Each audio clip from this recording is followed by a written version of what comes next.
In Nazareth, a Mass of thanksgiving for the canonization of Charles de Foucauld was celebrated in the Basilica of the Annunciation, a time of celebration for the whole Church, but especially for the local community. For the occasion, several prayer initiatives were held before the Blessed Sacrament, just as this man of God used to do. It's really nice that today we gather together to celebrate a saint who is in love with Jesus and who tried to imitate him, and because of that became a brother to everyone. Charles de Foucauld lived 3 years in Nazareth, in the shadow of the Poor Clare convent. He did small gardening jobs and made items for the pilgrims who began to arrive in the Holy Land. Las hermanas clarisas lo acogieron para ayudarlo. The Poor Clare sisters took him in to help him.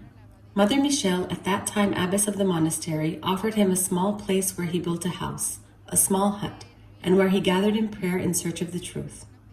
Cabaña, y donde siempre estuvo en oración, buscando la verdad.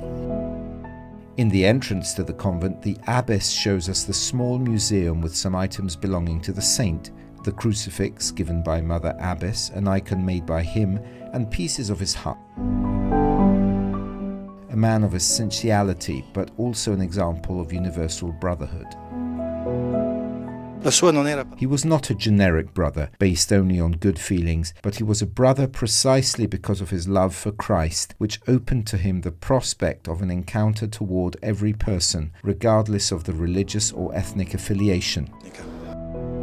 In Charles de Foucauld's community in Nazareth, everything speaks of the simplicity of a life dedicated to prayer and doing good for others. He slept little, prayed a lot, and walked a lot through these lands.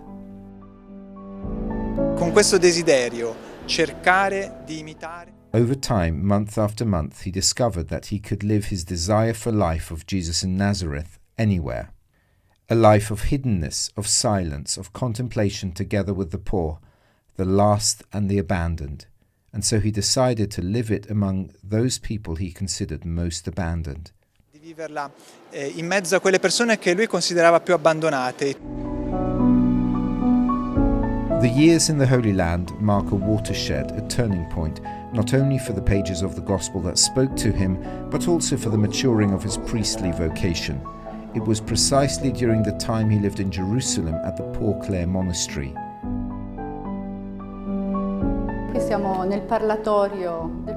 Here we are in the parlor in the Poor Clare monastery in Jerusalem, and it's the first place very dear to Charles de Foucauld that we keep. In the beginning, it was originally the provisional chapel of the first part of the foundation that Brother Charles knew when he arrived in Jerusalem. And during his 3 years in Nazareth, he went to Jerusalem 4 times. His presence is very much linked to the figure of our founding mother of the Nazareth and Jerusalem monastery, Mother Elizabeth of Calvary, who wanted to meet him, because from Nazareth there were reports that they had a guest, a new character in the guest house who was very simple, humble, but at the same time they said he was a saint. Mother wanted to meet him. Dicevano era un santo e la madre diceva io voglio conoscerlo. We have a saint in the house. These words came out of the heart and mouth of Mother Elizabeth of Calvary, speaking to the community after meeting him for the first time in the parlor. In these 5 months or so that he lived in Jerusalem, let us say that in Charles matured this orientation, decision to be a priest, of which he wrote, he did not feel worthy.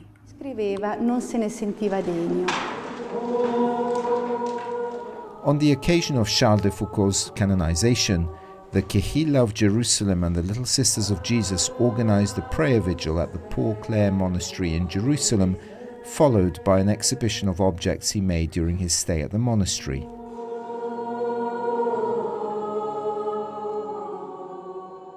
Charles de Foucauld left a great legacy of manuscripts. In addition to letters, more than 12,000 pages of notes, sketches and drawings, cards and numerous other objects. These were years of grace until his silent disappearance in the seclusion of the African desert.